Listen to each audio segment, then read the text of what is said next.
Hola, bienvenido a mi canal Déjate Leo. Mi nombre es Yasira Lakshmi Priya y me siento muy feliz de que estés aquí. En este canal encontrarás narraciones de lecturas que en su mayoría se encuentran actualmente en el dominio público. También estoy motivada en leer libros de nuevos autores, así que si escribes y deseas dar a conocer tus obras, envíame un email y permíteme narrar tus letras. Recuerda suscribirte al canal activando la campanita. De esta forma apoyas al crecimiento de este espacio y recibes notificación cuando subamos una nueva lectura. Continuamos con el libro Viento en las montañas del autor Javier Urquidi. Ponte cómodo y déjate leo.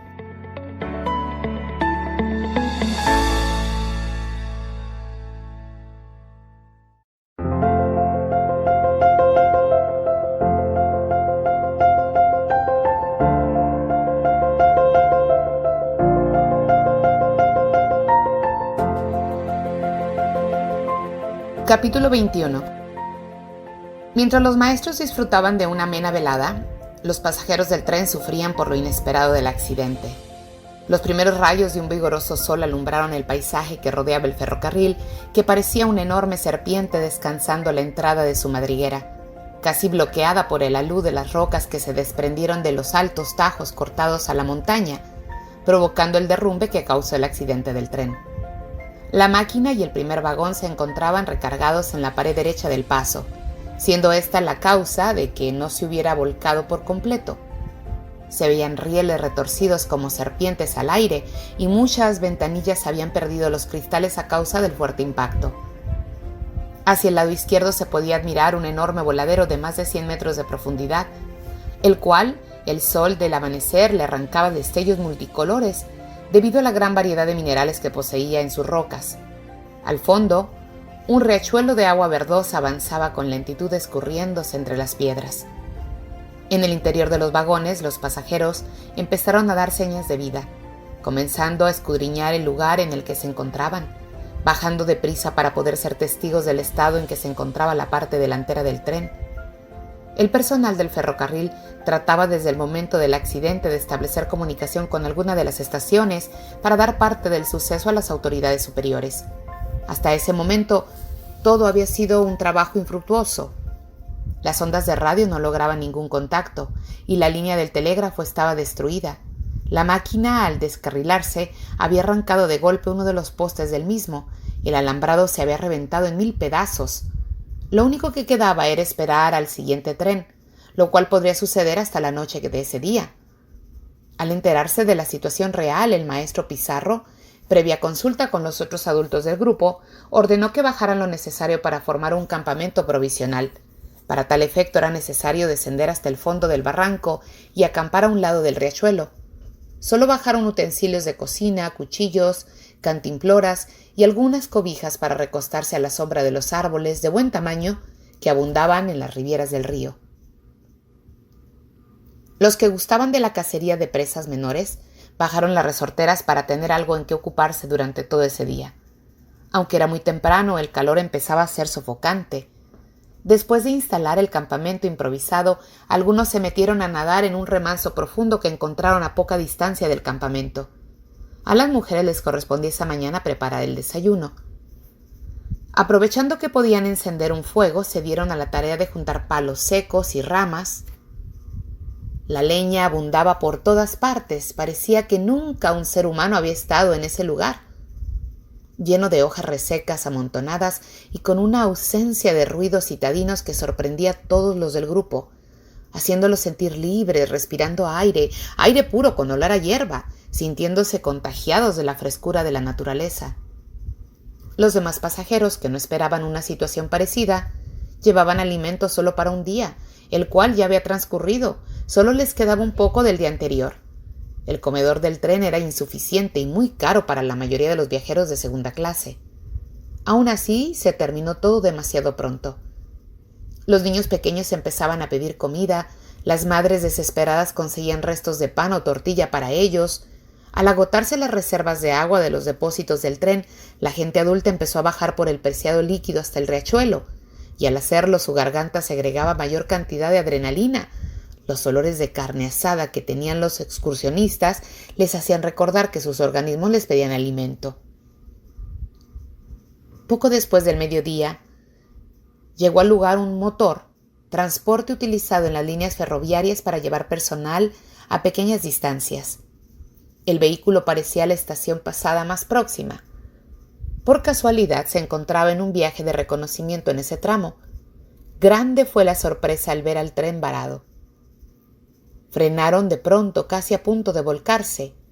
Al descender y enterarse de la situación, se dieron cuenta que no solo necesitarían gatos de alto tonelaje para volver a la máquina y el vagón a su carril, necesitarían también el servicio de un par de grúas para poder levantar los pesados transportes y despejar el camino de la gigantesca roca que los obstruía.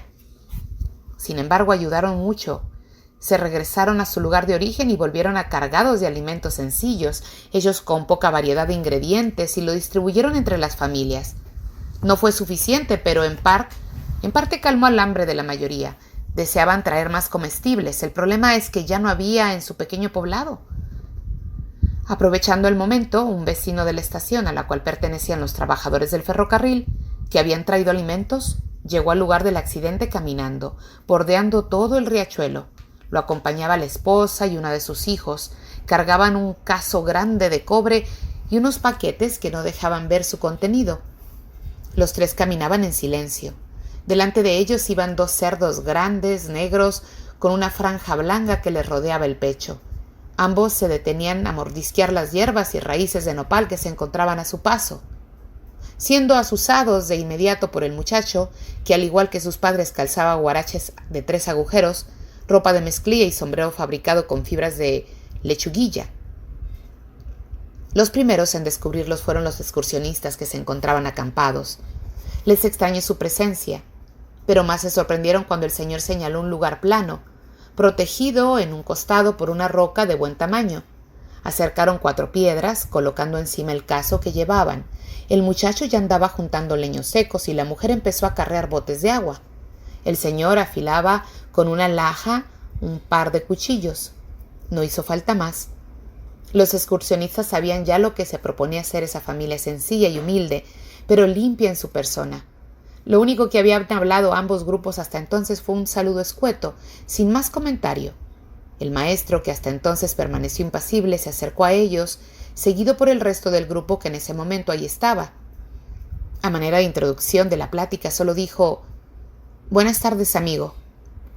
«Muy buenas, señor», le contestó el hombre, levantando la vista pero sin dejar de sacar filo a sus cuchillos.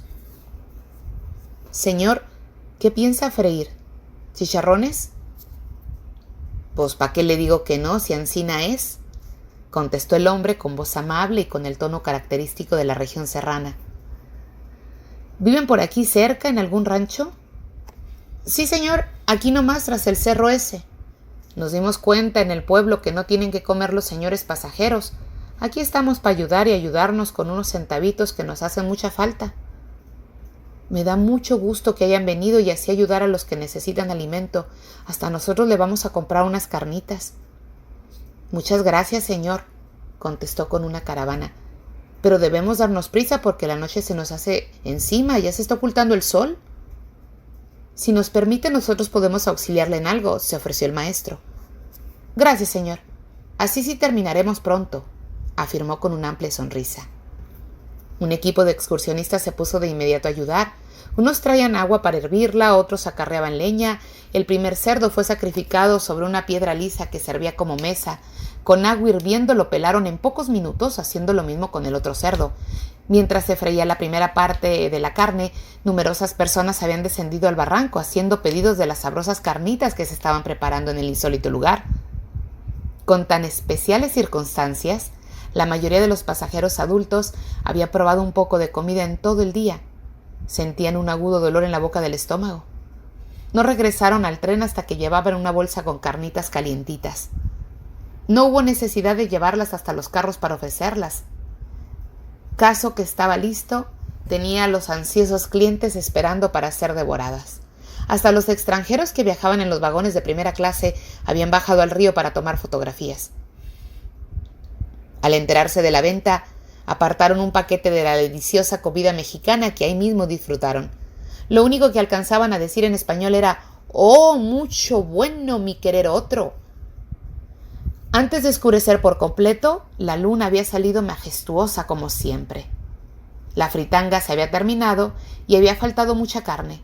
Fue insuficiente para la demanda que había. El ranchero, muy contento, empezaba a recoger sus cosas. Un largo camino de 3 horas lo esperaba. Iba feliz, había logrado juntar un dinero para comprar productos de primera necesidad, de los cuales carecían en ese momento. Aún no llegaban las grúas, era lenta su transportación y los excursionistas ya habían bajado a algunas tiendas de campaña de material sintético. El campamento ahora sí estaba completo. Eran 5 tiendas de diferentes colores, todas sostenidas con varillas de aluminio, con un cierre en la puerta que servía de cerradura desde el interior de las mismas. Ya estaban acomodadas las cobijas y bolsas de dormir, pero nadie estaba acostado. Todos se encontraban alrededor de la fogata principal, descansando de un día lleno de emociones. Para hacer rendir los alimentos que llevaban desde la ciudad, los muchachos habían salido a cazar toda la tarde. Tenían secando 7 conejos, 3 liebres y una buena cantidad de codornices, las cuales iban a preparar para la cena. Para no tener que acercarse al río durante la noche, tenían 3 garrafones llenos de agua. Todos habían trabajado muy afanosos en la recolección de leña de encendir. Era la que duraba más para consumirse. Haciendo muy buenas brasas, gracias a experiencias pasadas sabían que sería suficiente para toda la noche. El responsable de la cena de esa noche fue Ramiro Reyes, un jovencito de corta edad acostumbrado a cocinar. Muy seguido su madre salía del lugar donde vivían, por lo tanto él se hacía cargo de la cocina. Era hijo único y el padre no vivía con ellos. De estatura media y complexión robusta, de músculos no definidos, tez muy blanca quemada por el sol durante todo el día, ojos color castaño, de pestañas muy grandes, cabello castaño tan lacio que caía sobre sus flancos recortando en forma circular. Tenía la costumbre de fruncir el ceño siempre que alguien se refería a él. Dueño de una risa clara y cantarina, solía estar de buen humor, muy amigable, de carácter agradable. Era amigo del maestro, pero se decían primos por tener el mismo lugar de origen, aunque en realidad no eran familiares consanguíneos. Acataba las órdenes tal y como se le daban. Trataba de hacer todo lo que le tocaba lo mejor posible. A Ramiro le iba a ayudar a la cena Hermes Luján, un niño de 11 años, de figura menuda, muy amable, trabajador y disciplinado. Era serio e inteligente, gustaba de escuchar las conversaciones interviniendo en ellas con mucha cautela, con una gran capacidad de retención, lo que aprovechaba para su bien. Narraba las experiencias de sus padres que siempre le permitían viajar sin compañía. El otro ayudante era César, el muchachito más gordo de todo el grupo. Los 3 se pusieron a trabajar con aminosidad. Prepararon las aves que iban a usar, las limpiaron, las lavaron, luego las pusieron en un alambre largo, les pusieron sal y mantequilla, las dejaron sobre el fuego en una distancia de medio metro de las llamas para que no se les quemaran ni se les ahumaran. Las codornices estaban tan tiernas que en pocos minutos estuvieron listas. De tomar, habían preparado un garrafón de agua fresca con polvo artificial sabor limón, endulzada con azúcar morena. Sobre las rocas que rodeaba la fogata pusieron a calentar una buena cantidad de tortillas de harina y dieron la orden para empezar a comer. Algunos casi no traen apetito. Habían comido carnitas fritas hacía poco. Aún así probaron la sabrosa carne de ave que despedía olor apetitoso por todo el sector donde se encontraban. Varios se retiraron a dormir en las tiendas de campaña que les correspondían. La mayoría siguieron sentados ante el fuego, aunque no hacía frío.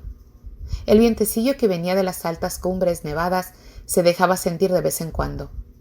El calor de la hoguera era muy agradable. La plática continuaba en torno del accidente y lo que harían, al verse truncados por el momento los planes originales.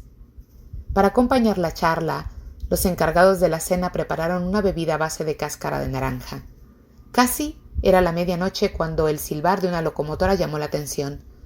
3 de ellos se propusieron ir hasta el lugar donde estaba el tren, para enterarse de las nuevas noticias y el porqué del silbido de la máquina. Aún no llegaban arriba cuando otra vez se escuchó el pitido más cerca, más fuerte. Pudieron ver el resplandor del foco de una locomotora que se acercaba con lentitud. Los muchachos terminaron de subir y pudieron ver la locomotora que empujaba un par de plataformas sobre las cuales iban unas pesadas máquinas.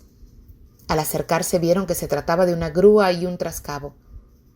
Como había muy poco espacio de maniobra y estaba el peligro del barranco, los encargados de remover las rocas prefirieron dejar la faena para el día siguiente. Los 3 se regresaron con las noticias nuevas. En el campamento, los excursionistas, que estaban despiertos, entre ellos el maestro, esperaba el regreso de los jóvenes, que al llegar y platicar los sucesos acordaron irse a descansar, quedando solos los 2 guardias que les correspondía mantener el fuego vivo, no por el frío, sino para que no se acercaran animales de los que iban a buscar el agua de los depredadores nocturnos. Al encontrarse en un lugar con mucha agua y vegetación, era lógico que abundaran en ese cañón en el que se encontraban. La primera guardia era de las 12 de la noche a la 1 de la mañana. Le correspondía a Ramiro que, absorto en sus pensamientos, no se dio cuenta que su compañero de guardia se alejaba guiado por la luz de la luna, llevando su linterna apagada. Era Alfredo Makita, un jovencito de 14 años de origen japonés, serio, callado, que hablaba poco pero de manera inteligente. Siempre que se le preguntaba algo contestaba con monosílabos o frases cortas. Cuando Ramiro se dio cuenta de que Makita se había alejado, se sorprendió, y más aún cuando el muchacho llegó corriendo a toda velocidad hablando muy deprisa. —¡Ramiro, Ramiro! Algo se movió por aquel árbol. Este se puso de pie de un salto, acostumbrado a la cacería, guardó silencio, agudizando el oído para escuchar y así poder determinar el origen del ruido que ambos percibieron de nuevo. Un sonido opaco y rítmico se escuchaba cada vez más tenue. Era como si se alejara del lugar un animal de regular tamaño, pero no era trote de un cuadrúpedo, tampoco el ágil brinco de los felinos. Todo parecía suponer que se trataba de un ser humano acostumbrado a caminar en la oscuridad, que al verse descubierto huyó tan rápido como pudo. Ramiro y Makita seguían en silencio. Los 2 se miraban, no se atrevían a pronunciar palabra alguna. Pasaron varios minutos. Cuando el silencio se hizo total, se acercaron a la hoguera. Ramiro rompió el silencio y empezaron a pensar en el ambiente. —¿Qué crees que fue eso, Makita? —No lo sé, pero cuando lo escuché junto a ese árbol parecía que me llamaba. Claramente se oía «shh, shh». Lo primero que pensé es que sería una lechuza. Al oír los pasos en la tierra me dio mucho miedo. Me regresé tal como me viste, explicó con una voz débil y agitada. Sí, parecía que había pisado una víbora. Ya no te burles, que te hubieras hecho lo mismo. No te preocupes, estamos nerviosos. Quizás era algún becerrito o una zorra que olfateó la comida. Tú oíste que se escuchaban pasos como de ser humano. Pudo haber sido uno de los pasajeros del tren que bajó por agua. Nos hubiera saludado, además no traía linterna. Lo mejor es no seguir con eso y olvidar el asunto. Pon más leña a la lumbre, dijo Ramiro muy serio y pensativo. Ve tú por los leños, yo tengo miedo. Te toca a ti, no te hagas. Yo no me alejo ni 1 metro de la fogata. Está bien, vamos los 2, aunque no son ni 10 pasos. Lo bueno es que ya mero es el cambio de guardia. A propósito, ¿a quiénes vamos a despertar? Siguen el profe Javier y Raúl Chávez. Ojalá no escuchen nada extraño, aunque no son miedosos. El profe es capaz de seguir lo que sea para desengañarse. Qué bueno que ya vamos a terminar. No soportaría otro susto igual. Al cambiar de guardias no comentaron nada de lo sucedido. No querían poner nervioso a los compañeros. Sin mayor comentario se metieron en la tienda de campaña y no volvieron a tocar el tema. Una de las parejas que vigilarían tomaban sus puestos. La noche transcurrió tan rápido como había llegado. No se volvió a tener ningún contratiempo. Los primeros rayos del sol anunciaban que sería un bonito día. La frescura del rocío de la madrugada cambió de forma gradual por lo cálido de la barranca. Arriba, donde el tren estaba varado, se escuchaba ya mucha actividad. Las grúas empezaron a trabajar. El trascabo ya removía grandes cantidades de roca de regular tamaño. Los trabajadores del ferrocarril y los voluntarios afanosos ayudaban a retirar los escombros. Los refuerzos llegaron la noche anterior. Habían traído gran cantidad de herramientas, palas y picos, entre otras, pero sobre todo trajeron alimentos no perecederos. La comida empezaba a ser distribuida de forma gratuita entre los pasajeros, siempre tomando en cuenta la cantidad de los mismos para hacerla rendir lo más que se pudiera. El jefe de la brigada de limpieza calculaba que para las 3 de la tarde quedaría despejada la vía. Aún faltaba volver al carril, la locomotora y el vagón descarrilado. Eso sería cuestión de 4 o 5 horas, siempre y cuando no hubiese ningún contratiempo en los trabajos. Esa tarde un equipo de excursionistas salió a cazar alguna pieza para la última cena que darían en el campamento. En la noche reanudarían la marcha en el tren. Capítulo 22. Salieron de cacería 5 personas. Los demás estaban ayudando en las labores del convoy como voluntarios. Alistaron las resorteras, los cuchillos de montaña, llevaron 2 sogas.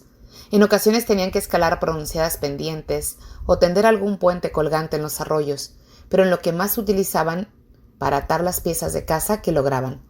Todos se calzaron con zapatos de suela de goma, se encargaron de llevar cerillos y 2 lámparas de mano, como precaución por si tenían que regresar ya entrada la noche.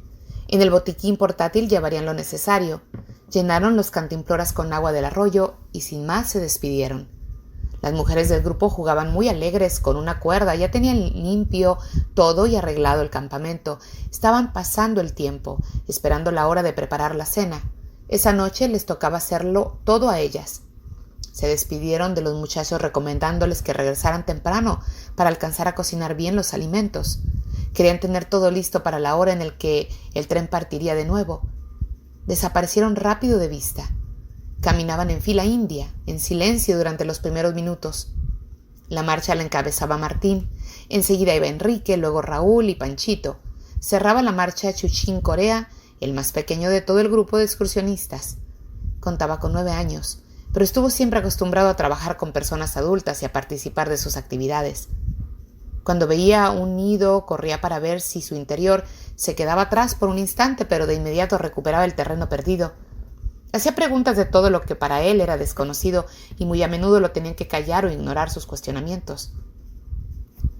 A la media hora de haber iniciado la marcha, Martín ya llevaba la camisa amarrada a la cintura y el torso desnudo era lo que acostumbraba hacer siempre que se encontraba en actividades al aire libre.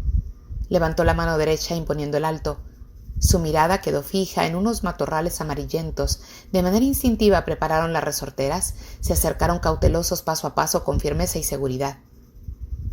De pronto, un conejo grande y gordo de color café oscuro salió corriendo en busca de una cueva que estaba a pocos metros. Su velocidad no fue suficiente para las piedras que lo fueron lanzadas. Un par de ellas golpearon la cabeza, cayó al instante, rodó. Un par de hilillos de sangre aparecieron bañando su pelaje. Todos se apuntaban el triunfo de haber dado en el blanco, pero a la hora de cargarlo tuvieron que echar la suerte. Contrariado, Enrique les decía: en lugar de estar perdiendo el tiempo, deberíamos seguir esta parvada de pavos salvajes que va por aquel bosquecillo. Nos faltan todavía como 5 conejos para completar la cena, y ya son cerca de las 5 de la tarde. Con un solo pavo que logremos cazar completaremos para todos. El grupo se quedó mirándolo, esperando mayores explicaciones. ¿Por dónde dices que se escuchan los pavos?, preguntó Martín. Miren, guarden silencio, pongan atención hacia allá. Al unísono todos hicieron lo que Enrique les pedía. Casi al instante se escuchó con claridad el graznar de los pavos salvajes. Todos se pusieron en marcha en forma de silenciosa a la orden que hizo Martín con la mano. Sin pronunciar palabra, escudriñaban la maleza, avanzaban agazapados, se detuvieron en un llanito. Después de llegar a un acuerdo, decidieron dividirse en 2 grupos. Raúl y Enrique partieron rápido por el lado este de la cañada en que se encontraban. Se detenían para ubicar a las aves que parecían cambiaban de lugar muy rápido. Se escuchaban muy claro, pero aún no los veían por ningún lado. Se confundían con la verde vegetación. Decidieron separarse para abarcar una mayor área e ir rodeando poco a poco a los cóconos salvajes. Martín, Panchito y Chuyín siguieron por el lado opuesto al que se habían ido los compañeros. Corrían a paso veloz, deteniéndose a cada rato, corrigiendo el rumbo. Los pavos se oían cada vez más cerca. Fue necesario caminar despacio y con cautela para no espantar a las inteligentes aves. Acababan de detenerse cuando Chuyín logró ver entre las ramas de los frondosos árboles a una de las aves. Quiso gritar de gusto, pero el miedo de espantarlos se lo impidió. Sus ojos brillaban de alegría y regocijo. Con la mano hizo señas a los muchachos para que confirmaran lo que sus ojos veían. No hizo falta que les avisara la palabra. La expresión en su rostro indicaba todo. Martín y Panchito comprendieron al instante. Buscando entre el follaje, los vieron gracias a los rayos del sol del atardecer que se filtraba entre las ramas. Las aves eran grandes, carnosas, patas rugosas y fuertes de plumaje gris oscuro que se confundía con las ramas de rico amarillo, curvo poderoso con una cresta roja que se prolongaba por debajo del cuello del animal. Las aves estaban a unos 100 metros. Era necesario acercarse más. Con la excitación de la cacería, los músculos estaban tensos. Con los 5 sentidos alertas, la mirada fija en los pavos, temiendo a cada momento que éstas se dieran cuenta del acecho y escaparan de rama en rama o se perdieran en los espesos senderos que abundaban en el lugar. Dejaron su escaso equipo y los conejos que estaban hasta el momento habían cazado. Ataron todo a la rama de un pino. Los 3, con las resolteras preparadas en la mano, lograban acercarse cada vez más. Ya estaban a buena distancia. 2 de los pavos querían asegurar los tiros y se atrevieron a acercarse unos metros más. Las aves se encontraban nerviosas, levantando la cabeza buscando algo que no encontraron. Ese fue el momento preciso. Todos, como un solo disparo, una y otra vez, corriendo al encuentro de los asustados animales. 4 huyeron a toda velocidad, perdiéndose en la espesura. Otro más trataba de ocultarse en la maleza. Tenía una pata quebrada. El otro había caído fulminante por una tercera roca que le destrozó la cabeza, matándolo al instante. Panchito se hizo cargo del pavo muerto, mientras que Martín y Chullín daban caza a la ave herida, cosa que lograron con relativa facilidad. El animal no se podía mover con libertad. Fue el pequeñito Chullín quien dio la pedrada definitiva, gritando, brincando y armando un alboroto de felicidad. Era su primera pieza de cacería y esto lo hacía sentirse orgulloso y satisfecho. Era tanta la euforia que se acercó sin precaución al animal moribundo. Quiso cogerlo de una patada. El pavo, en último esfuerzo por defenderse, clavó el poderoso pico en la mano del niño, que gritó de dolor soltando al ave. En ese momento llegó Martín y de una pedrada remató al cócono, que dejó de moverse por completo. Chullín se frotaba el brazo herido. La sangre comenzó a fluir en un chorro constante. Caminaron de regreso al lugar donde acababan de dejar el equipo, llevando a cuestas un par de pavos de alrededor 10 kilos cada uno. Martín y Panchito llamaban a gritos a los otros que se habían ido por el lado opuesto de la cañada. Chullín avanzó los pocos metros en silencio, un poco asustado. La sangre seguía manando. Caminaba muy serio. El dolor le había ganado a la alegría de haber cazado un hermoso pavo salvaje. Panchito buscó unas vendas y alcohol, lavó la herida del niño para curarlo. Gritaba de dolor cuando el alcohol de caña penetraba en la carne. Le colocaron un vendaje. El chiquillo poco a poco se fue calmando. Al terminar sacó un filoso cuchillo para abrir y sacarle las vísceras a los pavos, tarea que comenzó gustoso, mostrando una gran destreza. Martín sacó una pastilla preguntando al amigo si se las podía dar al niño. Este le dijo que solo le diera a tomar la mitad. Era para adultos. Martín, satisfecho por su intervención, así lo hizo. Llevó a Chullín hasta el arroyo, le dio a tomar agua y le indicó que se sentara a descansar mientras ellos limpiaban los pavos. Estaban realizando la tarea, inclinados a la orilla del arroyo, cuando llegó Raúl, agotado, con la respiración entrecortada, sudorosa, jadeante, pronunciando con atropello la palabra. Casi gritaba. Aún no se le entendía lo que trataba de decir. Por fin se serenó un poco y pudo hablar. Ya se les había reunido Chullín, que como pudo cargó hasta el arroyo los conejos, las cuerdas y la bolsa del botiquín a medio vaciar. Raúl comenzó a hablar muy rápido. Enrique, no lo encontré. Nos separamos para abarcar Mayoraria. Cuando lo vi a ustedes, él no apareció por ningún lado, se extravió y se está haciendo de noche, pudo explicar el joven. ¿Pero le gritaste, lo buscaste?, preguntó Martín. Claro que lo hice, pero no aparece. ¿Qué propones tú? Son cerca de las 6, podemos buscarlo, pero corremos el riesgo de que oscurezca antes de regresar al campamento. Por otra parte, todos estarán con pendientes si no llegamos temprano. El tren puede partir antes, así lo más indicado es informar la situación a los demás y que decidan los otros compañeros. Por lo tanto, yo me quedaré a buscarlo mientras ustedes se regresan al campamento. En todo caso, me quedaré contigo, intervino Raúl. 2 buscan mejor que 1. No lo creo conveniente. Además, Pancho, con Chullín lesionado, no podrá con la caza que logramos. Será más rápido entre los 3. Nos veremos aquí mismo dentro de 4 horas. De cualquier modo, si no lo encuentro, acamparé en el vallecillo donde vimos a los venados. No se hable más del asunto y dense prisa, por favor. No es necesario que nos lo pidas. Estaremos pronto con ayuda y con la información concreta de los acuerdos a que llegue. Suerte, nos vemos aquí. Echaron a correr en dirección opuesta. Raúl solo se detuvo un momento para preguntar a gritos: «¡Martín! ¿Traes cerillos?»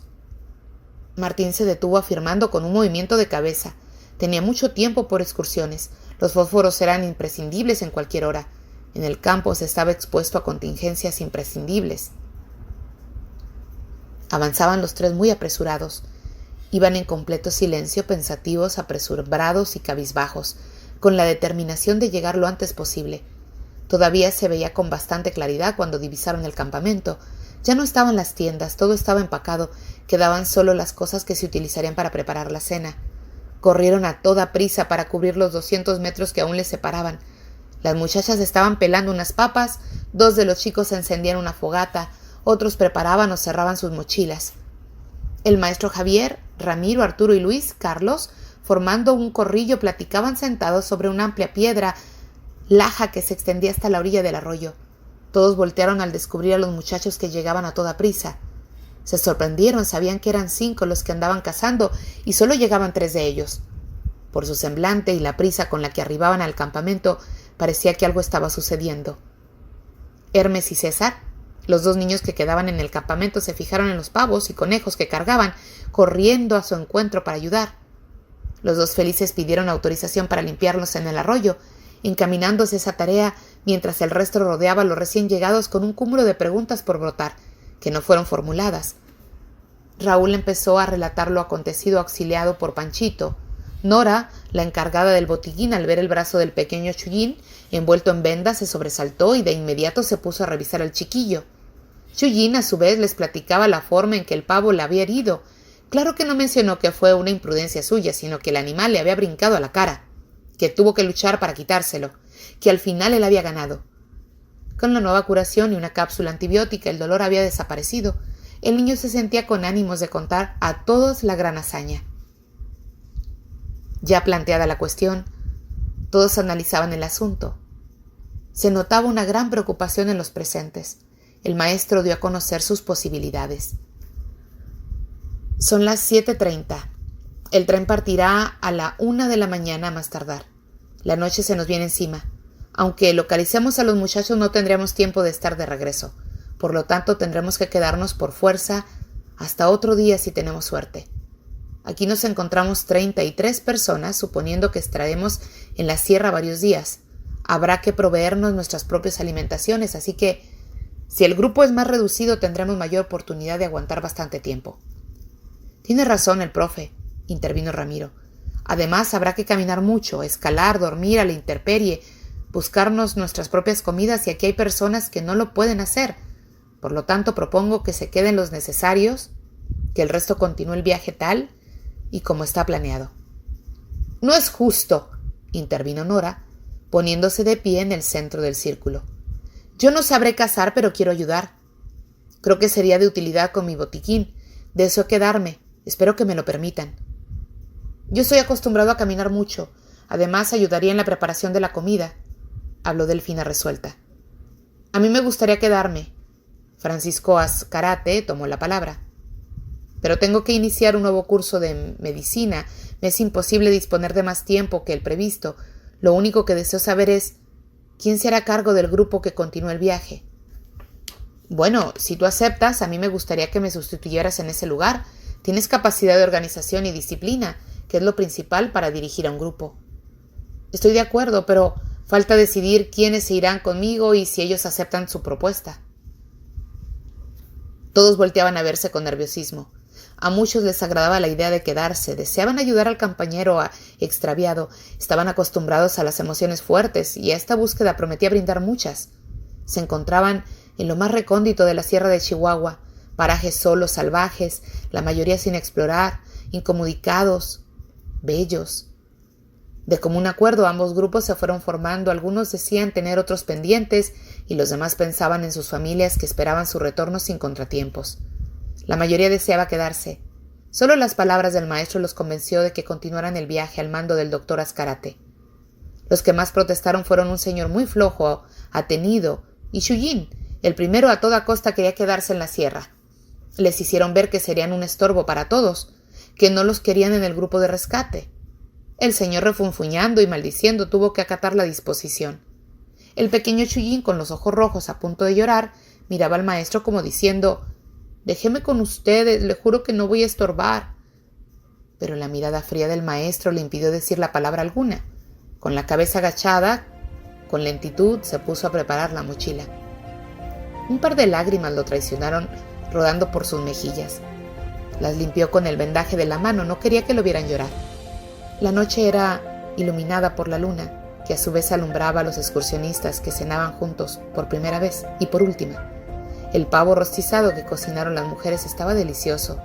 Los conejos asados los prepararon para que no se perdieran y sirvieran de lonche a los que iban en el tren. La mayoría de las provisiones que llevaban se quedarían con el grupo de rescate. Cenaban en silencio. La situación era difícil. Unos pensaban en la partida involuntaria, otros en la situación en que estaría Enrique, el compañero extraviado.